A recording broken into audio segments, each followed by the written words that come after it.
Good evening, everyone. Welcome to the Infowars Nightly News. I'm Darren McBreen. It is Friday, February 1st, 2013. Here's a quick look at what's coming up.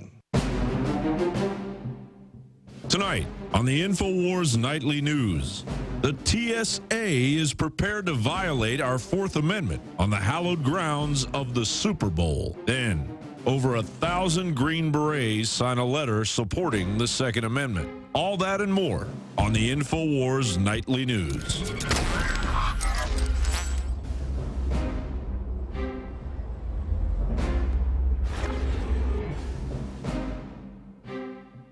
Well, the public school system continues to abuse our children while demonizing the Second Amendment and attempting to brainwash our children into believing that all guns are bad. Schools all over the country are punishing children for wielding toy guns. Just the other day, we reported on a 5-year-old in Massachusetts who is now facing suspension for building a small toy gun out of Legos. That's right. And I'm sure you heard about the other day, this other incident a couple weeks ago, where a 5-year-old girl got suspended for bringing a pink bubble gun to school. They said it was a terroristic threat. I'm not making this up. And they even suggested that she have a psychiatric evaluation. No, in reality, it's the school board that's psychotic. Last week, a South Philadelphia elementary student was searched in front of her classmates and threatened with arrest after she mistakenly brought a paper gun to school. And, you don't even have to have a toy gun, because now, in the land of the coward and the home of the slave, they consider this to be a threat. So you can't even make hand gestures into a gun. Kids are actually being suspended for that as well. I am not kidding. Truth is stranger than fiction. It happened to a 5-year-old boy in Oklahoma, and also 3 youngsters out in Maryland were suspended from elementary school in the United States of America for playing cops and robbers. I mean, this is totally absurd and insane. This is how ridiculous the nanny state has become. And it's not just brainwashing. I mean, this is abuse. And it's far from over, folks. It's going to continue because this is their agenda. Here is a local news report from Sumter, South Carolina, where yet another kindergartner has been suspended for owning a plastic toy. Naomi McKinney can no longer attend school at Alice Drive Elementary in Sumter. The Sumter County School District expelled her on January 7th. The principal told me that she had a gun at school, and of course I'm freaking out. I said, well, let me see the gun. And she pulls it out, and it's a little clear plastic toy gun. Naomi is not allowed on school property or at any school-sponsored event on or off campus. She is subject to criminal charges if caught trespassing. A weapon can be anything. A pencil is more dangerous than the toy gun she brought. I tell you what, it makes me angry when I see that kind of nonsense. I am literally living in the twilight zone. And, and it makes me think back to when my kids were that age, around 5 or 6 years old. They loved to go to school because they got to hang out and play with their friends all day. That's what kids do. They play, all right? Sometimes they play with toy guns.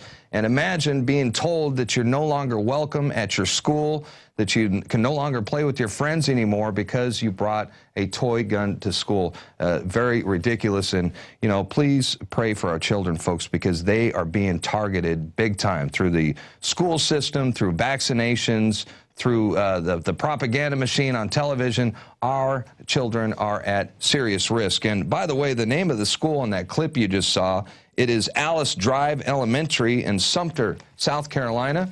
Maybe look them up on the internet. Give them a call. Tell them what you think about their ridiculous and absurd school policies. I bet they'd be glad to hear from you. So anyway, hey, I want to jump to a new poll that's been released by Fox News that says the vast majority of gun owners would defy a ban on firearms. You can include me with that group. If the government were to pass an unconstitutional law to ban firearms, 2/3 of Americans with guns in their household, they would defy the lawless legislation and refuse to comply. You and me both.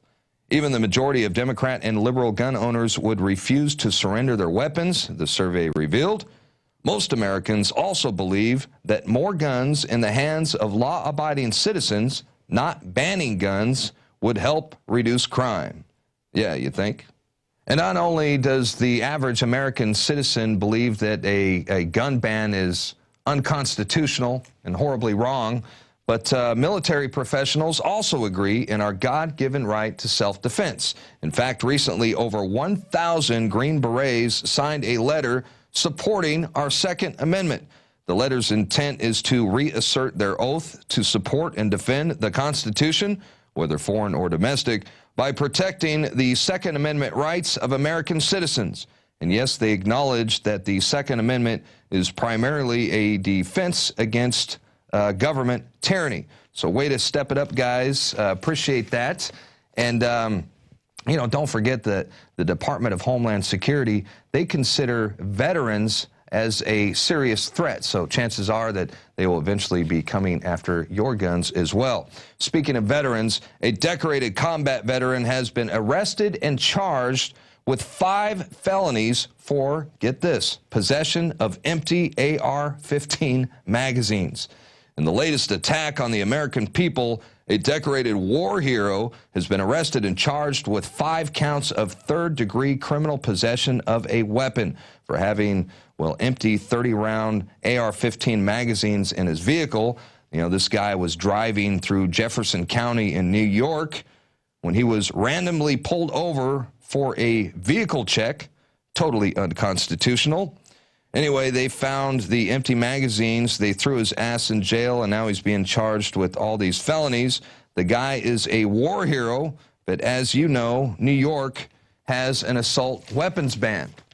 And if this BS continues, you know, eventually if this spreads throughout the rest of the country, if Obama and his treasonous criminals have their way, well, now, we've been reporting the recent escalation in military drills throughout the country. These are military exercises in coordination with local police. They're trying to condition the American public into getting used to the idea of armed troops on American streets. And that is a very dangerous concept indeed. Here's David Knight with a full report. Well, within the last week, there have been 2 major drills conducted by the military in U.S. cities with the cooperation and participation of the police. Now, this is something we should all be concerned about. The Founding Fathers are somebody that we look up to because they're the only revolutionary leaders that did not become tyrants themselves. They understood human nature and the depravity of human nature. And they not only defeated that in others, they resisted it in themselves, and they came up with safeguards and warnings for us as to how this would happen. And one of the things that they warned us about was a standing military as well as a central bank. A standing military will eventually, and has throughout history, become a tool of oppression. It has happened in our country in the past, where the military has been used to oppress people, and that's why we have the Posse Comitatus Act. That was to counteract American suppression in the U.S. by the American military. Well, let's take a look at some of these recent drills. January the 28th in Houston. Helicopters and the sound of gunfire created a lot of concern this afternoon in one Houston neighborhood. This happened in southeast Houston around the old Carnegie Vanguard High School. When you see this, you think the worst. She told me don't come home because it sounds like we're in a war zone. Guns shooting and helicopters flying around over the house. And an Army major who was out here wouldn't tell us exactly what kind of training they were doing. HPD was aware of what was going on, but the fire department apparently wasn't. Well, this is the military assault on a school. This was done with helicopters, with guns firing, with troops on the ground. The residents thought a war was breaking out. They didn't know what to think. They were warning family members not to come by. Miami, 4 days earlier, January the 24th, 2013. Still, if you've seen one of these drills, it really is like a scene out of one of those action movies, choppers stalking the sky of downtown Miami. Again, let me tell you what all of this is that we know of. It's a joint military training exercise involving local police, also military, as someone shot some video of some of these choppers, military-style choppers, flying over 395 in downtown. All this machine gun firing hit the deck. You heard the guy, he says, hey, it's like a movie. I guess it's supposed to be fun. A lot of people didn't think it was fun. A lot of people were very frightened by that because, again, they don't bother to tell people. But again, what's concerning about that is notice that he says that they're training with the police. It's something that we see happening over and over again. Here's another one in Minneapolis, August 28th, 2012. If you see military helicopters flying low over Minneapolis, do not be alarmed. They are training in an urban environment. The U.S. Special Operations Command will be conducting these exercises until the beginning of September. Yep, that's the view outside my window.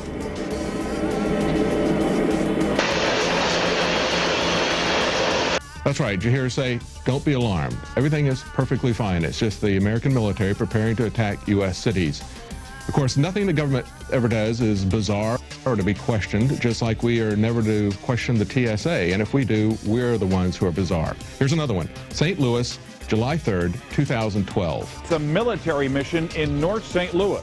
Heavily armored vehicles are rolling into town, and while they come in peace, there are all kinds of rumors about why they are here. We have called Army offices in St. Louis, and we've called Army offices in Washington, D.C., trying to get information about why this training is going on here and what it's all about. Well, we haven't heard back from anybody at the Army just yet. When you go out to other countries, when you go out of town, they don't have police officers, they have troops. And I think it kind of scares a lot of people. Cut down on crime? Crime, yeah, cut down on a whole lot of crime. I think it's fantastic because this might slow down some of the crime rate. Notice that the media takes a little bit different tact. It's not don't worry or it's fun, it's like a movie. Here they have two people that say, well, we think it'd be great because it'd be a great way to scare people and get crime down. Well, no, actually the standing military is a crime. And using the Army for police functions is a crime. It doesn't stop crime. No one who has a different view was presented in this article. Chicago, April 17, 2012. A pretty scary scene along the Chicago River turns out to be a military training exercise. Two choppers came zooming right up the Chicago River here, close enough almost for us to touch them. There was nothing routine that folks reported as they witnessed the jarring scene of at least 3 Black Hawk helicopters zooming in and around residential office towers.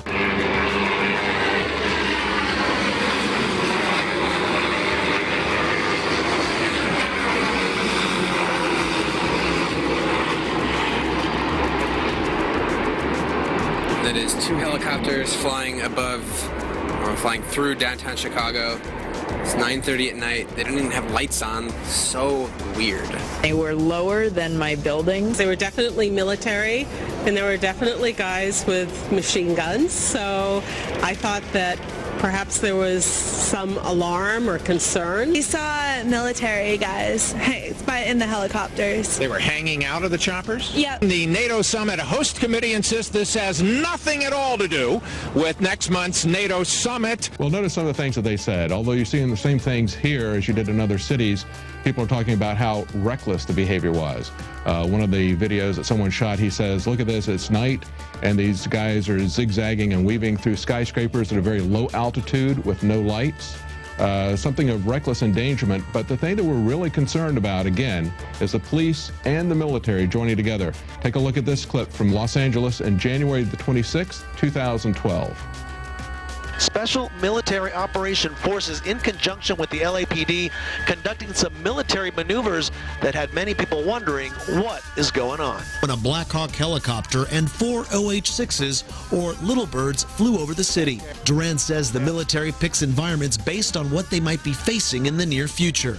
If it's a mountainous terrain, then they go to mountains. If it's a desert terrain, they use the desert. Also, what we saw here tonight in downtown Los Angeles has been seen in Miami and in Boston. Now, do you notice what he said? He said if it's a mountainous terrain, they go to the mountains. If it's desert, they go to the desert. If it's the coast, they go to the coast. Why are they going to American cities? Do you have cities like that in Afghanistan or Iraq? Are they planning to invade Iran?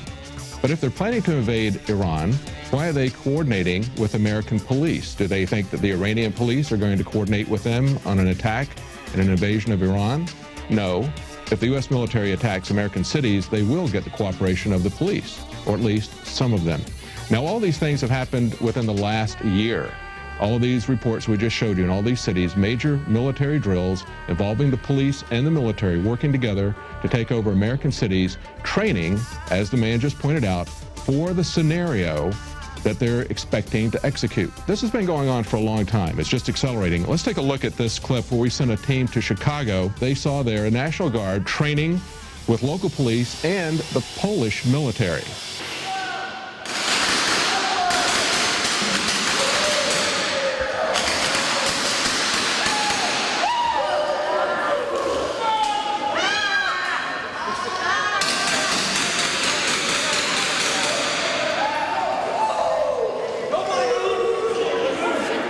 Now, in just a few seconds, you're going to see some Boy Scouts in rubber jumpsuits. That's right, they're pulling the Boy Scouts in on this. Get on the ground, on your knees! On the ground, on the ground! Put your hands on your face! On the ground, on the ground! The Boy Scouts are being trained to be victims. Do not move! Cover your face with your hands! Cover your face with your hands! And in just a few minutes, the Polish military is going to come in full combat gear. That's right. Big Foreign troops will come in. Probably, 60 Boy Scouts down there with their scoutmasters and whoever else wanted to come along. Notice they have them lying face down in the anthrax powder. It's a very real-life situation. Notice that they're Everyone lie laying face down down in the anthrax powder. We're going to move you. Hostages, you are expendable. Please put your face directly in the powder. All right. Yeah, all of a sudden the Polish BOA is participating in this exercise, which they didn't mention at all before that. It was just they're here to observe, Hey, it's BOA. Bureau of Operational Anti-Terrorism is what I think it stands for. So I don't know, this was a hard one to swallow, watching these guys train. Now in Police State 4, the rise of FEMA that we produced in 2010, we have guardsmen training to find weapons caches in Arcadia, Iowa. And we have an interview with a lieutenant colonel with the National Guard there. Held back now, it says in this article, going door to door asking if they can search homes looking for weapons. And they practice raiding the local gun shop. And this is for domestic operations. Lieutenant Colonel, I really appreciate you coming on such short notice, sir. My pleasure. Thanks for the invitation. You bet. I saw this article out of the Daily Times Herald in Carroll, Iowa. Have you seen that? I sure have. And it's telling us about an urban warfare drill to be held in several towns. Can you tell us about that? Sure. It's actually a planned training event to provide our soldiers with greater proficiency at what we call cordon and search, which is a mission that, just for a little background, we've deployed nearly 13,000 members of the Iowa National Guard in the global war on terror. And the vast majority of those have been in Iraq and Afghanistan. And one of the missions that they perform in Iraq and Afghanistan on multiple occasions is cordon and search, where basically you are trying to get to an area, cordon it off to make sure everything's safe, and then actually search for caches of weapons or other kinds of contraband which could harm American forces and other like Fallujah, what we saw in Fallujah. Mm-hmm. Correct. Exactly. So because of where we're located in Iowa, there are no active duty bases in Iowa. So we kind of have to create our own urban training environments. So the plan on this particular training event was to actually use a small town of about 450 people. The town has actually kind of adopted the unit, which is called Company A, 1st Battalion, 168th Infantry, and they were more than willing to participate in the exercise. Well, we showed you Boy Scouts being trained to be victims. They're also training them to be aggressors. In a New York Times article in 2009, it says Scouts to train to fight terrorists and more. Oh, what would that more be? The person who is helping them is A.J. Lowenthal, a sheriff's deputy. He says this is about being a true-blooded American guy and girl. Now, they also had them not only be aggressive with SWAT team raids, they also conducted a marijuana raid. And at one point, the guy says, put him on his face and put a knee in his back. I guarantee he'll shut up. Well, that's the kind of training they're giving the Boy Scouts, not helping little ladies cross the street anymore.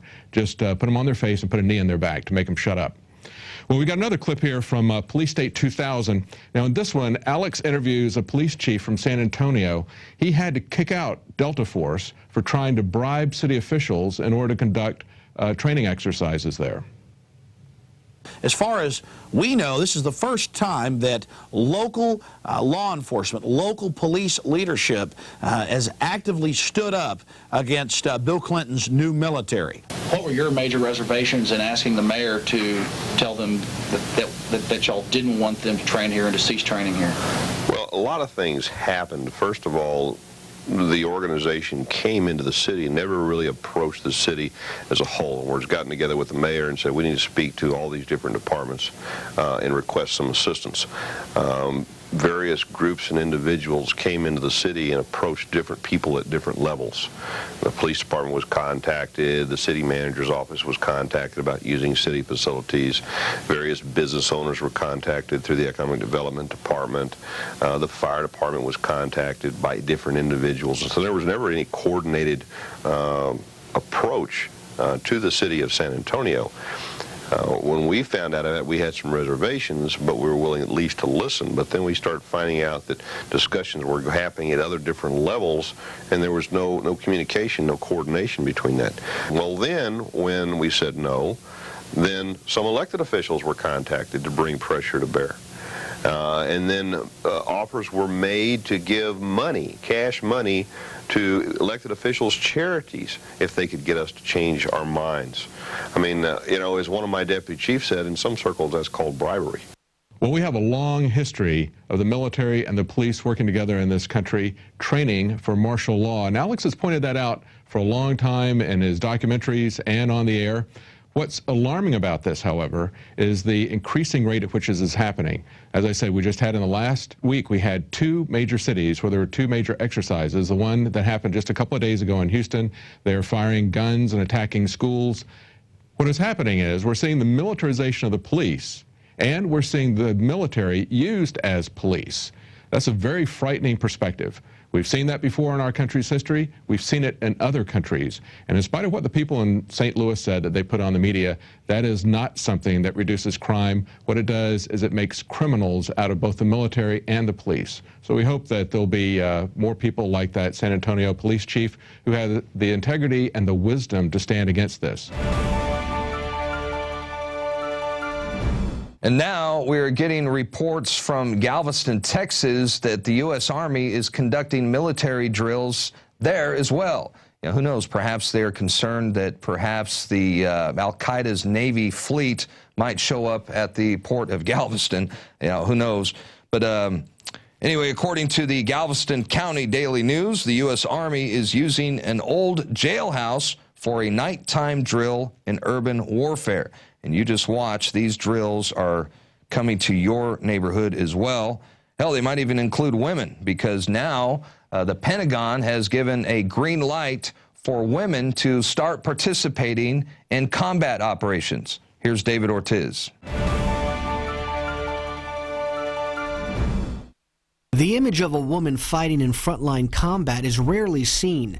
That soon may change, however, thanks to a recent decision by U.S. Pentagon officials to allow women to fight in frontline combat. While some are heralding this decision as a victory for gender equality, others are claiming this is a victory for political correctness. Currently, about 14% of the U.S. military consist of women, but few fight in war. Do you guys think women should be allowed to fight in frontline combat? Well, you know, I can probably speak out of both sides of my mouth on that one. For equality for women, I think it's a good deal, and you know, they've made such great strides. And on the other hand, I kind of worry about the guys trying to take care of the women in combat. So it's a tough decision, but I think it's the right one. How about you? One-word answer: absolutely. Why? Equality. Women are the same as men. Yeah, they bear babies, but I consider them my equal. And they should be doing the same things I'm doing and the same opportunities that I have. I think women should be allowed to do whatever they feel deep in their souls is their journey, is their consciousness, whatever it tells them they can do. I think if they're physically fit and they pass the same rigorous tests that the male combat soldiers do, and if they apply for it and they're not forced to, I think that would be okay. I wouldn't want them to personally, but it's their choice. Well, you say you wouldn't want them to personally. Why? I think women getting all shot up and maimed and dismembered has a different connotation to it than when men do. men are warriors forever, and back to the beginning of history, men have always fought and died. And I know women do fight sometimes by flying helicopters and combat jets and so forth, but out in the trenches, I don't know. I think that's more of a man's thing. I'm going to go with no. First of all, I have 3 daughters, and I know I wouldn't want my daughters to be fighting in frontline combat. And my fear would be that they would be not as strong, not as fast. They'd certainly be smart. I'm not worried about smart. I'm not worried about having intelligence or understanding the situation. I'm just worried about physical, just plain old straight physical strength in a combat situation. So that would be my concern. I don't really think it's great for anyone to fight in combat, but if they're going to have people out there, then it doesn't bother me to have women up there as much as men. Various European countries, as well as Australia, Canada, and Israel, allow females to fight in frontline combat. However, for the exception of Israel, few of those countries are ever at war. In the case of Israel, only about 3% of frontline soldiers are women. An Israeli military study that came out in the early 2000s showed that female soldiers tested extremely well in weaponry proficiency. However, they lagged behind significantly male soldiers in many other physical tests. As a result, they endangered many missions. Are you concerned that women can be sexually assaulted if captured by the enemy? Oh, yes. Just as the potential for sexual violence with their colleagues. If you say one, you have to say the other. If you think, your colleagues are going to be a problem, then definitely your enemies are going to be a problem. But that's still not reason for you to prevent women, in your opinion, from fighting in front. I think it's their choice. Absolutely. They'd probably have even a worse fate in store for them than any of our regular male soldiers. Reporting for Infowars Nightly News, I'm David Ortiz. Hey, Alex Jones has a special report that we are going to premiere for you right now. It's kind of some interesting celebrity news. I guess you can call it Taylor Swift's dirty little secret.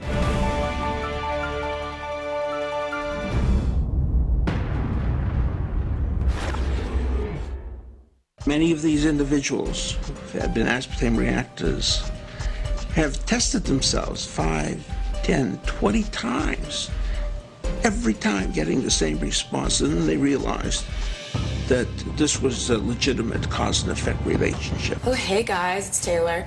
I wanted to share some news with you because we're actually going to be making it official with one of the great loves of my life.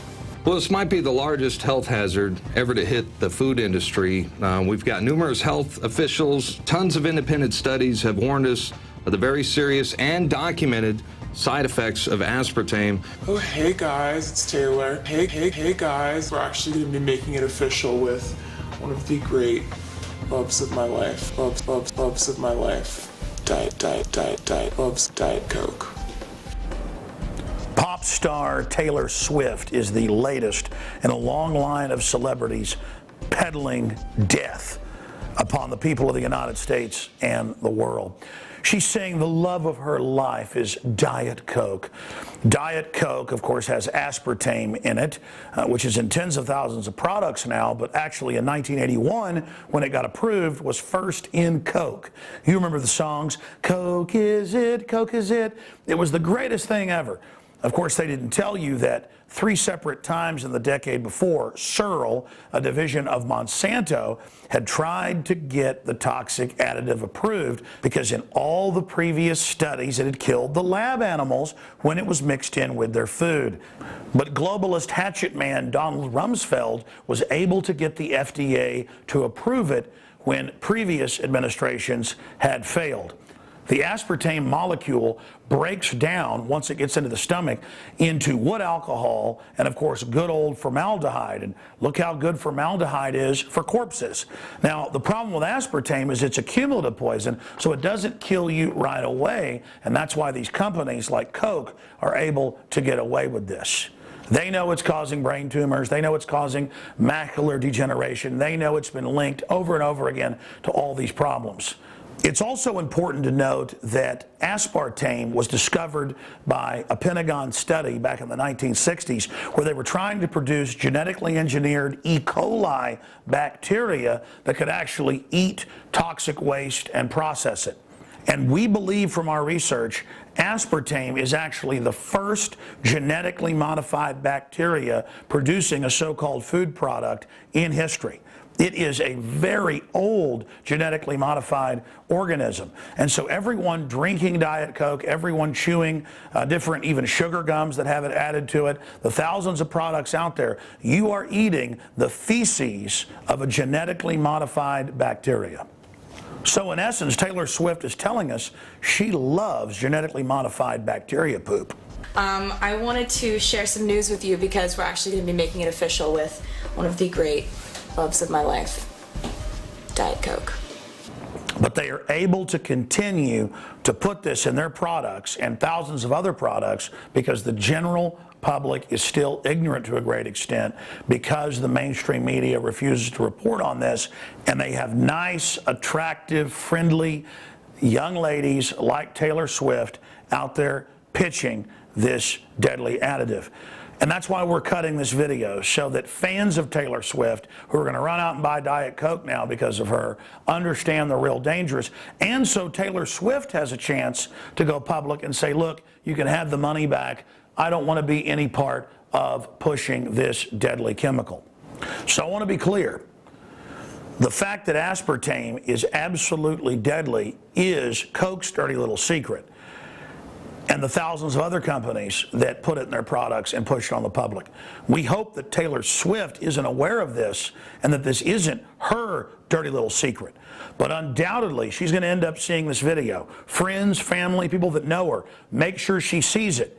Taylor, no amount of money in the world is worth hurting people. We understand Donald Rumsfeld and the eugenicists love spiking our food and water supply with deadly chemicals to reduce our fertility and lower population. But you, I know, don't want to be involved in this, and no amount of money is worth your soul.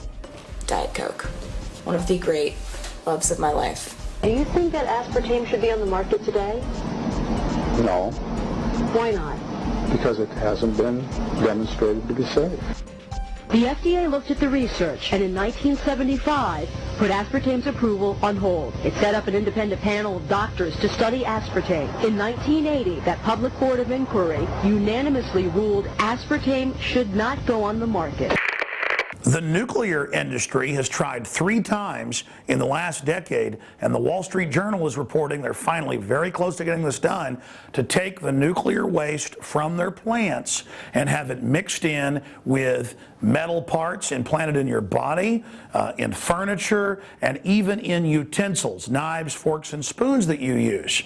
This is incredible. If you go back to the 1950s, they had all of the sodium fluoride and its derivatives piling up from aluminum manufacturing and also from the mining of phosphate for fertilizer. And instead of storing the toxic waste, they made it a product and got government to mandate it being added to the water supply. It just so happens to lower IQ and increase bone cancer massively, and also has been connected to calcifying the pineal gland, which is associated with spiritual experiences and higher intelligence and higher brain waves. But regardless, they've been putting that in the water since the 1950s, and now they're saying, hey, the suckers will take this. How about uranium? How about plutonium? How about dozens and dozens of other deadly isotopes? It's kind of like the communist Chinese 3 or 4 years ago executed company executives that knowingly put plastic in the baby formula, melamine. Over here, the FDA just came out and said, don't worry about it in the formula. It's not bad for you. Doesn't matter if it's been absolutely connected to organ failure and kidney failure. Hey, it's good for you. Plastic in the milk's good for you. And aspartame's good for you. Hell, folks, go get antifreeze. Give it to your dog and cat. I mean, it's going to kill them, but if I just say it's trendy and liberal, it's cool. I'm just going to do what the government tells me and wave a magic wand over this juicy fruit and double mint. Regular sugar gum that for the last 5 years, because I used to chew it before they added aspartame to it, well, I'll just wave this magic wand over it, and now it's totally safe to chew. But let me be serious with you, ladies and gentlemen. The truth is, they know the public's resisting them adding this chemical to our food, not just to candies and chewable gums. And that's why they're now putting it in sugar gum.